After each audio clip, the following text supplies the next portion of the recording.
Hello guys, എമ്പുരാന്റെ ഒരു review ഇപ്പോൾ major review ഇട്ടിട്ടുണ്ടായിരുന്നു. അപ്പോൾ മേജർ റിവ്യൂയുടെ കുറേയധികം വായ്ത്താളം കേട്ടിരുന്നു. ഞാനത് റിപ്പീറ്റ് ചെയ്യുന്നത് നിങ്ങൾ വേണമെങ്കിൽ പോയി കണ്ടാൽ മതി. അയാളൊരു ലൈവ് കണ്ട് ഇട്ടതാണ്. അതിനെ എടുത്തു വെച്ചിട്ട് മോഹൻലാലിന് ഒരു വാണിംഗ് പോലെ കൊടുക്കുന്നത് പോലെ എന്തോ ആണ്. പിന്നെ മേജർ റിവ്യൂ പറയുന്ന ഒരു കാര്യം എന്താണെന്ന് പറഞ്ഞു കഴിഞ്ഞാൽ, ഈ മോഹൻലാൽ എന്ന് പറയുന്ന ആള് ജസ്റ്റ് ആദ്യമുള്ള സ്ക്രിപ്റ്റ് നോക്കും, അതിനുശേഷം പിന്നെ സിനിമയുടെ ബാക്കി ബാലൻസ് ഷീറ്റ് ഒന്നും നോക്കത്തില്ല. അവസാനം സിനിമ കഴിഞ്ഞ ശേഷമാണ് പുള്ളി അതിനെപ്പറ്റി നോക്കുക, എന്താണ് നടന്നത്, എന്ത് നടന്നില്ല. ഐ മീൻ സിനിമയുടെ പ്രിവ്യൂ ഫസ്റ്റ് ഷോ പോലെ ഒരെണ്ണം ഉണ്ടാവുമല്ലോ, അതൊക്കെ അപ്പോഴാണ് പുള്ളി ബാക്കിയുള്ളതൊക്കെ അറിയുക. അപ്പം സിനിമയുടെ കഥ അറിഞ്ഞ് ഇഷ്ടപ്പെട്ട് വാക്കുറപ്പിച്ച് പൈസ വാങ്ങിക്കഴിഞ്ഞാൽ പിന്നെ പുള്ളി അങ്ങോട്ട് അഭിനയിക്കുക എന്നതിനപ്പുറം വേറെ വലിയ കാര്യങ്ങളൊന്നും പുള്ളിക്ക് അറിയത്തില്ല എന്നൊരു എക്സ്പ്ലനേഷൻ കൊണ്ടാണ് മേജർ റിവ്യൂ വന്നിട്ടുള്ളത്. പിന്നെ മേജർ റിവ്യൂയുടെ കുറേ ചീഞ്ഞ എക്സ്പ്ലനേഷൻ ഉണ്ട്. എനിക്കറിയാത്തൊരു കാര്യം ഞാൻ ചോദിക്കുന്നതാണ്. ഈ മേജർ റിവ്യൂ എന്ന് പറയുമ്പോൾ തന്നെ ഇവൻ പട്ടാളക്കാരനായിരുന്നു.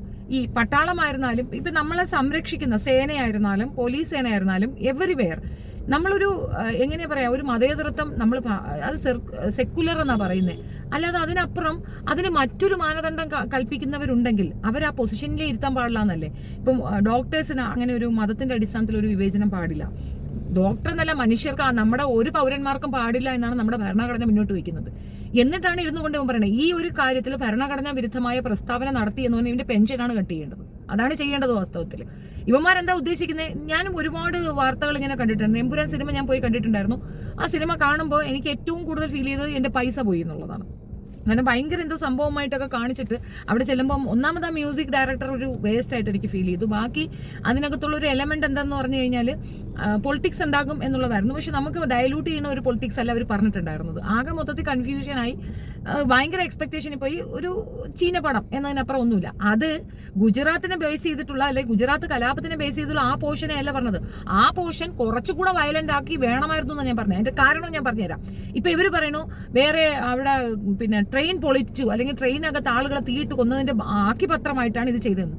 ഹലോ, ട്രെയിനിന് തീയിട്ട് കൊന്നവരുടെ വിക്ടിമല്ല ഈ പറയുന്ന പിന്നെ പൃഥ്വിരാജിന്റെ ക്യാരക്ടർ അഭിനയിക്കുന്നത്. അവിടുന്ന് ആരെങ്കിലും ഉണ്ടെങ്കിൽ ആ ക്യാരക്ടറിനെ അവിടെ ആഡ് ചെയ്യുമ്പോൾ ആ ട്രെയിനിൽ തീയിട്ട് കൊന്ന വിഷയം അവിടെ കൊണ്ടുവന്ന് ആഡ് ചെയ്യും. അവിടെ കൃത്യമായി പറയുന്നുണ്ട്, അയാൾ ഈ സെയ്യദ് എന്ന് പറയുന്ന ആള് കൃത്യമായി ഇതേപോലെ ഒരു വിഷയത്തിലെ വിക്ടിമാണെന്നാണ് പറയുന്നത്. അതവിടെ പറയണ്ടേ? ആ ഇൻസിഡന്റ് മാത്രം പറഞ്ഞാൽ പോരെ. ആ ഇൻസിഡന്റ് ഉണ്ടാകാനുണ്ടായ കാരണം എന്ത് എന്ന് പറഞ്ഞിട്ട് വേണം. അതെന്ത് ന്യായമാത്? അത് after all it's A cinema only, അത്രയല്ലേ ഉള്ളൂ. അപ്പൊ അതിനകത്ത് മറ്റത് പറയാതെ ഇത് പറഞ്ഞു. അത് നമ്മളെ കുത്തിയാണ് പറഞ്ഞത്. നിങ്ങൾ കുത്തുമല്ലോ. ഈ ഒരു പൗരൻ മറ്റൊരു പൗരനെ കൊല്ലുന്ന രീതിയിൽ അതിന് തക്കവണ്ണം ഭരണഘടനാ വിരുദ്ധമായ ഒരു വിഷയമാണ് അതിനകത്തുള്ളതെങ്കിൽ അതിന് പിന്നെ ഇങ്ങനെ കുത്തി പറയണ്ടേ? പിന്നെ മിണ്ടാതിരിക്കണോ? പലരുടെ സ്റ്റേറ്റ്മെന്റ് ആണ്. മുസ്ലിങ്ങളെ പറയുന്ന ഒരു രീതി, രാജ്യവിരുദ്ധർക്കൊപ്പമാണ് പൃഥ്വിരാജ് എന്ന്. ആരുടെ രാജ്യവിരുദ്ധ നാറികളെ? ആരുടെ രാജ്യവിരുദ്ധമാര്? മുസ്ലിംസാ? ഞങ്ങളുടെ പണം കൊള്ളാമോ നിനക്കൊക്കെ? ഞങ്ങൾ തരുന്ന ടാക്സ് കൊള്ളാമോ? ഞങ്ങൾ ഇവിടുത്തെ സിറ്റിസൺസ് ആണെന്നുള്ള ബോധം നിനക്കൊക്കെ ഉണ്ടോ? ആരുടെ രാജ്യവിരുദ്ധമാര്? ഈ ചിന്ത കൊണ്ട് നടക്കുന്ന നീയൊക്കെയാണ് രാജ്യവിരുദ്ധമാര്. അതെങ്ങനെയാണ് മുസ്ലിംസ് രാജ്യവിരുദ്ധരാകുന്നത്? അത് കൊള്ളാലോ. അത് നല്ലൊരു സൂപ്പർ ഡയലോഗാണല്ലോ. ഇത് പറഞ്ഞുകൊണ്ട് കുറെ സംഘികൾ അങ്ങ് താളം ചവിട്ടുന്നു. ഇത് കേട്ടുകൊണ്ട് ബാക്കിയുള്ളവർ അത് ഓക്കെ എന്ന് പറയുന്നു. പല കാമിതയെ പോലുള്ള അഭിസാരികൾ ഇരുന്നുകൊണ്ട് ഇതിനെ താളം ചവിട്ടിക്കൊണ്ട് വർത്തമാനം പറയുന്നു. കേട്ട് മിണ്ടാതിരിക്കണോ? പൃഥ്വിരാജ് ചെയ്ത ഫിലിം അതൊരു ആവിഷ്കാര സ്വാതന്ത്ര്യത്തിന്റെ പുറത്ത് ചെയ്തതാണ്. അതിൽ അഭിനയിക്കാതിരിക്കാനുള്ള അല്ലെങ്കിൽ എന്നെ അതിനകത്ത് വിഡ്രോ ചെയ്യണം, ഈ സിനിമ പബ്ലിഷ് ചെയ്യാൻ ഒക്കത്തില്ലെന്ന് പറഞ്ഞാൽ ആ നഷ്ടപരിഹാരം പൃഥ്വിരാജിന് കൊടുത്ത സിനിമ വിഡ്രോ ചെയ്തുകൊണ്ട് പോട്ടെ, ഒരു കുഴപ്പമില്ല. എത്ര രൂപ പൃഥ്വിരാജിന് കിട്ടുമോ ആ പൈസ സെറ്റിൽ ചെയ്യാൻ പറ. അവർ സെറ്റിൽ ചെയ്യട്ടെ. ഞങ്ങൾക്ക് പണം സിനിമ കാണണ്ട. പൃഥ്വിരാജിന് മുടക്കം വന്ന എമൗണ്ട് അയാൾക്ക് കിട്ടണം. അത് കൊടുത്ത് നീയൊക്കെ കോമ്പൻസേറ്റ് ചെയ്യും. ഞങ്ങൾക്ക് കാണണ്ട. ഞങ്ങൾക്കല്ലാതെ അറിയാം. ഞങ്ങൾക്ക് ആവിഷ്കാര സ്വാതന്ത്ര്യത്തിൽ കൂടി അറിയണ്ട. ഗുജറാത്തിൽ നടന്ന എന്തെന്ന് കാണാൻ ഇവിടെ ഒരു സ്ത്രീ ജീവിച്ചിരിപ്പുണ്ടടാ. നാറികളെ, ഇവിടെ ഒരു സ്ത്രീ ജീവിച്ചിരിപ്പുണ്ടടാ. ബലാത്സംഗം ചെയ്ത 5 മാസം വയറ്റിൽ കുഞ്ഞിനെ വെച്ചുകൊണ്ട് ബലാത്സംഗത്തിന് ഇരയായ ഒരു പെണ്ണ് ഞങ്ങൾക്ക് ജീവിച്ചിരിപ്പുണ്ടടാ. വിക്ടിമുണ്ടടാ. ഞങ്ങളുടെ കണ്ണു മുന്നിൽ 7 സ്ത്രീകളെ വെട്ടിയും കുത്തിയും കൊല്ലുന്നത് വിക്ടിമൈസ് ഒരു സ്ത്രീ ഞങ്ങൾക്കുണ്ടടാ. നിന്റെ അത് സിനിമ വേണ്ട. ഗുജറാത്തിൽ നടന്നത് എന്താണെന്ന് അറിയാൻ വേണ്ടിയിട്ട്, ഗുജറാത്തിൽ എന്ത് സംഭവിച്ചു എന്നും അവിടുത്തെ ജനങ്ങൾ എങ്ങനെ മരണപ്പെട്ടു എന്നും കൃത്യമായ ധാരണ ഞങ്ങൾക്കുണ്ട്. അതിന് വിക്ടിമായ ഒരുപാട് ആൾക്കാർ ഇവിടെ ജീവിച്ചിരിപ്പുണ്ടടാ. നാറികളെ, ഒരു പെണ്ണ് 5 മാസം ഗർഭിണിയായിരുന്നു. ആ പെണ്ണിന്റെ വയറ്റിലുള്ള കുഞ്ഞൊന്നും ജീവിച്ചിരിപ്പുണ്ട്. വിക്ടിമാണ് അവര്, മരിച്ചു പോയിട്ടില്ല. അതിന് സിനിമ വേണ്ട, പൃഥ്വിരാജ് വേണ്ട, ലാല് വേണ്ട, ഒരു നാറികളും വേണ്ട. ഞങ്ങൾക്ക് എന്ത് സംഭവിക്കുമെന്നും ഞങ്ങൾക്ക് എന്താണ് സംഭവിക്കാൻ പോണെന്നും വ്യക്തമായിട്ട് അറിയടാ. യുദ്ധനീതി പോലും ഇല്ലാതെ യുദ്ധമുഖത്തിൽ പോലും സ്ത്രീകളെ ആക്രമിക്കാൻ പാടില്ല എന്നുള്ള ആ നിയമം പോലും ആ നീതി പോലും നിഷേധിക്കപ്പെട്ടുകൊണ്ട് ഞങ്ങളെ വേട്ടയാടി കൊന്നത് ഒരു കാലവും ഞങ്ങൾ മറക്കാൻ ഉദ്ദേശിക്കുന്നുമില്ല, മറക്കുകയുമില്ല. അതിനൊരു സിനിമയുടെ ആവശ്യം ഇസ്ലാമിയർക്കില്ല. രാജ്യവിരുദ്ധരെന്ന് നിങ്ങൾ പറയുന്ന നിങ്ങളാണ് രാജ്യവിരുദ്ധർ, രാജ്യദ്രോഹികൾ. രാജ്യത്തിന്റെ പൗരന്മാരെ കൊല്ലാനും അവിടെയുള്ള പെണ്ണുങ്ങളെയും അടുത്ത അനന്തരാവകാശികളെ പോലും വെട്ടിയും കുത്തിയും ഇല്ലാതാക്കിയ വൃത്തികെട്ട സമൂഹമാണ് സംഘികൾ. ആ സംഘികൾ ഹിന്ദുക്കളുടെ അവകാശവാദം എടുക്കണ്ട, നിങ്ങൾ അട്ടിപ്പേർ അവകാശം എടുക്കരുത്. ഹിന്ദുക്കളല്ലാതെ ചെയ്തത് സംഘികളാണ്. അതിന്റെ കൃത്യമായ എവിഡൻസ് ഉണ്ട്, കൃത്യമായ എവിഡൻസ്. ബജറംഗി പറഞ്ഞപ്പോ നൊന്തോ? ആരാണ് ബജറംഗി അതിനകത്ത് പറഞ്ഞു വിട്ടത്? എന്താണ് ബജറംഗിയുടെ മെയിൻ മോട്ടോ? എന്തായിരുന്നു? കൃത്യമായി ഞങ്ങൾക്കറിയാം, പ്രത്യേകിച്ച് മാധ്യമ പ്രവർത്തകർക്കറിയാം, അവർക്കറിയാം. അവരാരും ബോധ്യപ്പെടുത്തേണ്ട കാര്യമില്ല. രാജ്യവിരുദ്ധരെന്ന് ഒരു പ്രാവശ്യം കൂടെ ഇസ്ലാമിയർക്കെതിരെ സ്റ്റേറ്റ്മെന്റ് പറഞ്ഞാൽ തിരിച്ച് അതേ നാണയത്തിൽ കിട്ടുമെന്നുള്ളത് തർക്കമേ വേണ്ട. ആ പോക്കൃത്തനം ഇവിടെ കേട്ടുകൊണ്ടിരിക്കാൻ സൗകര്യമില്ല.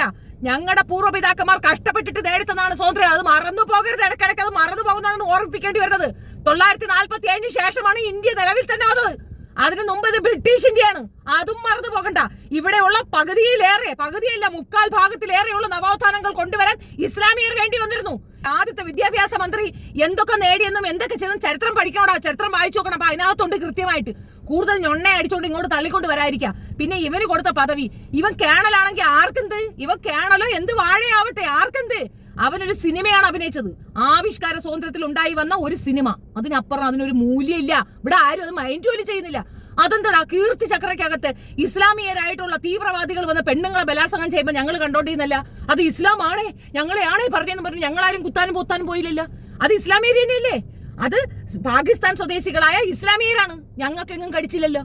ഞങ്ങൾ അതിനെ അപലപിക്കുകയാണ് ചെയ്തത്. ഞങ്ങളാരും ഇത് സംഘികൾ പൊങ്ങി എഴുന്നള്ളുന്നേക്ക് നടക്ക് ബോയ്ക്കോട്ട് ചെയ്യണം, അഭിനയിച്ചവനെ തീർക്കണം, അത് ശരിയല്ല എന്നാരും പറഞ്ഞില്ല. കീർത്തി ചക്രയിൽ അങ്ങനെയുണ്ട്. അതിനേക്കാൾ വൾഗറായി സ്ത്രീകൾ ആക്രമിക്കപ്പെടാറുണ്ട് എന്നാണ് സപ്പോർട്ടാണ് പറഞ്ഞത്.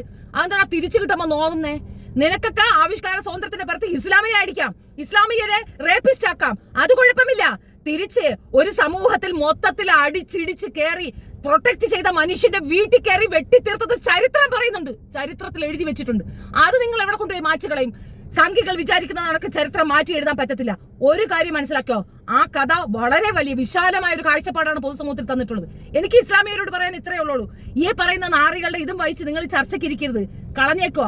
നമ്മൾ അനുഭവിച്ച വേദന, നമ്മുടെ പെണ്ണുങ്ങൾ അനുഭവിച്ച വേദന ബൽക്കീസ് ബാനുവിന്റെ കണ്ണുകളിൽ നോക്കിയാൽ നിങ്ങൾക്ക് കാണാം. അവളുടെ കണ്ണുകളിലുണ്ട് ഞങ്ങൾ അനുഭവിച്ച വേദന. ആ വേദന ഇനി തുടരാതിരിക്കാൻ നിങ്ങൾ ശക്തരാകാനാണ് പറയുന്നത്. ശക്തരാവുക, സമർത്ഥമായി അത്യാവശ്യത്തിൽ കൂടുതൽ നിങ്ങളുടെ കയ്യിലുള്ള സോഴ്സ് നിങ്ങൾ ഉപയോഗിക്കുക. കുട്ടികളെ പഠിപ്പിക്കുക, ഭരണ പങ്കാളിത്തത്തിലേക്ക് നമ്മുടെ കുഞ്ഞുങ്ങളെ പറഞ്ഞു വിടുക, സ്ട്രെങ്തൻ ആക്കുക. പെൺകുട്ടികളുടെ കയ്യിൽ പർദ്ദ കൊടുത്തു വിടാതെ ആയുധം എടുത്തു കൊടുക്കുക. ഒരുത്തൻ നമ്മളെ റേപ്പ് ചെയ്യാൻ വന്നാൽ അവനെ തീർക്കാനുള്ള പരിപാടി അവർക്ക് പഠിപ്പിച്ചു കൊടുക്കുക. വരി ഒടിച്ചു വിടാൻ പെൺകുട്ടികളെ പഠിപ്പിച്ചു കൊടുക്കുക. 6 വയസ്സ് 7 വയസ്സുള്ള പൊടി മക്കളെ കരോട്ട പഠിപ്പിച്ചു കൊടുക്കുക. പെൺകുട്ടികൾ അവലബിളായി ഞങ്ങളെ അടിക്കാൻ വരുമ്പോൾ അല്ലെങ്കിൽ റേപ്പ് ചെയ്യാൻ വരുമ്പോൾ അയ്യോ തല്ലല്ലേ എന്ന് പറഞ്ഞുകൊണ്ടിരിക്കുക. നെഞ്ച് വിരിച്ചു നിന്ന് പൊളിച്ചിട്ട് കൊടുക്കാൻ തന്റെ ഇടമുള്ള പെൺകുട്ടികളെ വളർത്തിയെടുക്കൂ. പെൺകുഞ്ഞുണ്ടാകുമ്പോ തന്നെ ബാലയും ചാന്തുപൊട്ടും മറ്റത് വാങ്ങിച്ചു കൊടുത്ത് മേക്കപ്പ് ഇട്ട് അവളെ കൂടിയിരുത്താതെ അവളെ തല്ലാനും അത്യാവശ്യത്തിന് അവൾ റെസിസ്റ്റ് ചെയ്ത് നിൽക്കാനുള്ള കപ്പാസിറ്റി പെൺകുട്ടികൾക്ക് ഉണ്ടാക്കിയെടുക്കൂ. വരും കാലഘട്ടത്തിൽ നമ്മൾ നേരിടാൻ പോകുന്നത് അത്രയും ഭീകരമായ വിവേചനങ്ങളാണ്, അത്രയും ഭീകരമായ പ്രശ്നത്തിലേക്കാണ് നമ്മൾ നടന്നുകൊണ്ടിരിക്കുന്നത്. നമ്മുടെ പെൺകുട്ടികളെ പഠിപ്പിക്കുക മാത്രമല്ല കായികപരമായി വരെ ശക്തരാക്കി വെക്കുക. പഴയകാല സിനിമകളോ ബാഹുബലിയോ ഒക്കെ കണ്ടിട്ട് നമ്മൾ പെൺകുട്ടികൾ അങ്ങനെ കാൽക്കുലേറ്റ് ചെയ്യരുത്. അണിഞ്ഞൊരുങ്ങി സെക്സിന് മാത്രമുള്ള ടോയ്സ് ആയിട്ട് പെൺകുട്ടികളെ കാറ്റഗറൈസ് ചെയ്യാതെ നമുക്കൊപ്പം തോളോട് തോൾ അവരെ ചേർത്ത് പിടിക്കൂ. അവർക്ക് പറഞ്ഞു കൊടുക്കൂ, വന്നാൽ ഇങ്ങനെയാണ് പെരുമാറേണ്ടത്. ഇന്ത്യയിലാണുള്ളത് മെജോറിറ്റിയുള്ള ഝാൻസി റാണി ഉൾപ്പെടെയുള്ള പെണ്ണുങ്ങൾ, ഉണ്ണിയാർച്ചയുള്ള പെണ്ണുങ്ങൾ വന്നിട്ടുണ്ട്. കരുത്തരാണോ ശക്തരാണെന്നോ അവരിലൂടെ നമ്മൾ തെളിയിച്ചിട്ടുണ്ട്. നമ്മുടെ പെൺകുട്ടികളെ അതേ ലെവലിൽ വളർത്തിക്കൊണ്ടുവരികയാണ് വേണ്ടത്. അല്ലാതെ ഈ വായി നോക്കികൾ പറയുന്നത് കേട്ടിട്ടല്ല. ഇവന്മാർക്കൊരു ന്യായം നമുക്കൊരു ന്യായം എന്ന് പറയുമ്പോൾ നിശബ്ദരായിരിക്കുന്നതും തെറ്റ് തന്നെയാണ്. തിരിച്ച് പറയാനോ സംസാരിക്കാനോ പറ്റില്ല. അടിച്ചണ്ണാക്കി കൊടുത്തു എന്നൊക്കെ പറഞ്ഞ് കമന്റ്സ് ഒക്കെ കണ്ടു. എന്തണ്ണാക്കി കൊടുക്കുന്നു?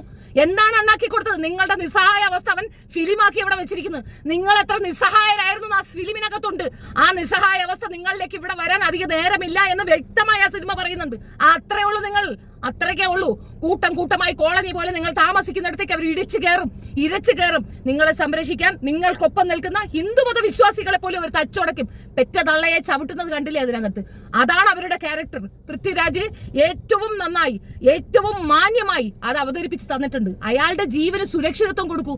അയാളെ ഒറ്റപ്പെടുത്തുന്നത് നിങ്ങൾ അയാളെ സംരക്ഷിക്കൂ. അതാണ് വേണ്ടത്. അവൻ കാലത്തിന് മേലെ സഞ്ചരിച്ച പയ്യനാ. അവനെ കൊണ്ട് അത് സാധിച്ചു. ഇതിനേക്കാൾ മുൻപ് ഈ സിനിമാ മേഖലയിൽ ഉണ്ടായിരുന്ന പ്രോബ്ലത്തിലേക്കും അവൻ ആദ്യം വിരൽ ചൂണ്ടിയവനാ. അവനെ കൊണ്ട് ഒരുപാട് കാര്യങ്ങൾ ചെയ്യാൻ സാധിക്കും എന്നുള്ളതാണ്. ഇങ്ങനെയുള്ള കുഞ്ഞുങ്ങളാണ് നമുക്ക് വേണ്ടത്. പൃഥ്വിരാജിന്റെ ലെവലിൽ ചിന്തിക്കുന്ന കുട്ടികളാണ് നമുക്ക് വേണ്ടത്. ഈ സംഘിയെ കൊണ്ട് തന്നെ അത് ചെയ്യിപ്പിച്ചിട്ടുണ്ടെങ്കിൽ മിടുക്കാണ്. ഞാൻ ചോദിക്കട്ടെ, കുള്ളനും കുറിയവനും കറുത്തവനുമായ പരശുരാജയെ മമ്മൂട്ടിയെ പോലെ സുമുഖനും സുന്ദരനുമായ ഒരുത്തനെ കൊണ്ട് MT ചെയ്യിച്ചപ്പോ എവിടെ പോയിരുന്നു നിങ്ങളുടെ രോഷം? എവിടെ പോയിരുന്നു നിങ്ങളുടെ രോഷം? രാജ്യദ്രോഹിയായ ഒരു മനുഷ്യനെ കൊണ്ട്, ഈ രാജ്യം സ്നേഹിയായ ഒരു മനുഷ്യനെ വെച്ച് ആ പടം പിടിച്ചപ്പോ എവിടെ പോയിരുന്നു നിങ്ങളുടെ രോഷം? ഞങ്ങളാരും കണ്ടില്ലെന്ന് വിചാരിക്കുന്നു. സിനിമാ മേഖല മാത്രമല്ല, ചരിത്രവും കൂടെ പഠിക്കണം മനുഷ്യർ. ചരിത്രവും കൂടെ പഠിപ്പിച്ചു കൊടുക്കുന്ന നമ്മുടെ കുഞ്ഞുങ്ങൾക്ക് കൊടുക്കേണ്ടത് ചരിത്ര പഠനമാണ്. ഇതൊരു പഠിപ്പാണ്. അതിന്റെ ഏറ്റവും മോശപ്പെട്ട വശം അനുഭവിച്ച മനുഷ്യരാണ് നമ്മൾ. ഇനി ഇതേപോലെ ട്രെയിനിൽ തീ കത്തിച്ചിട്ടുണ്ടെങ്കിൽ തീർച്ചയായിട്ടും തെറ്റാണത്. ഒരു പൗരൻ മറ്റൊരു പൗരനെ മതത്തിന്റെ അടിസ്ഥാനത്തിൽ കൊല്ലുന്നുണ്ടെങ്കിൽ ആ രാജ്യം ശിഥിലമായി എന്നാണ് അർത്ഥം. അത് നിങ്ങൾ ചെയ്താലും തെറ്റ്, അവർ ചെയ്താലും തെറ്റ്, രണ്ടും തെറ്റാണ്.